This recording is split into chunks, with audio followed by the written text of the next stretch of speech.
1 jam yang lalu atau sekitar jam 2 siang dan terjadi di sekitar lapangan Sunburst BSD. Ini adalah jalan umum yang sebenarnya kalau diukur jaraknya dengan pemukiman cukup jauh. Tapi ini adalah jalan umum yang dilewati oleh kendaraan pribadi maupun juga kendaraan publik. Kalau informasi sejauh ini diduga informasinya ini adalah satu unit pesawat latih jenis Cessna 172 dengan kode ekor PKIFP. Terjadi di lapangan Sunburst BSD Kecamatan Serpong. Dan kalau informasi juga dari jurnalis Kompas TV, tadi saat ini sudah ada tim gabungan yang berupaya melakukan evakuasi.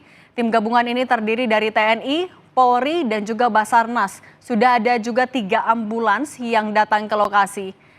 Tadi juga informasinya diduga ada 1 orang korban yang masih juga dikonfirmasi apakah betul ini adalah bagian dari Indonesia Flying Club. Tapi ada petugas yang sudah berjaga di sana.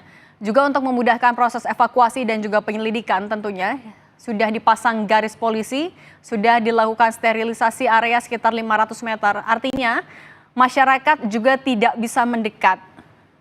Untuk kendaraan yang melintas, mengingat sekali lagi ini adalah jalan umum, sudah dilakukan rekayasa lalu lintas sehingga kendaraan-kendaraan akan dialihkan ke jalur lain.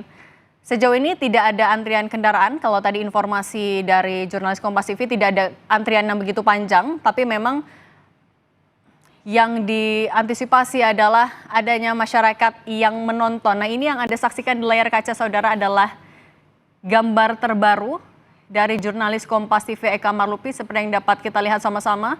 Garis polisi sudah dipasang, petugas gabungan juga berjaga di area ini agar tidak ada masyarakat yang masuk ke dalam area yang sudah disterilisasi. Eka, bisa mendengar suara saya?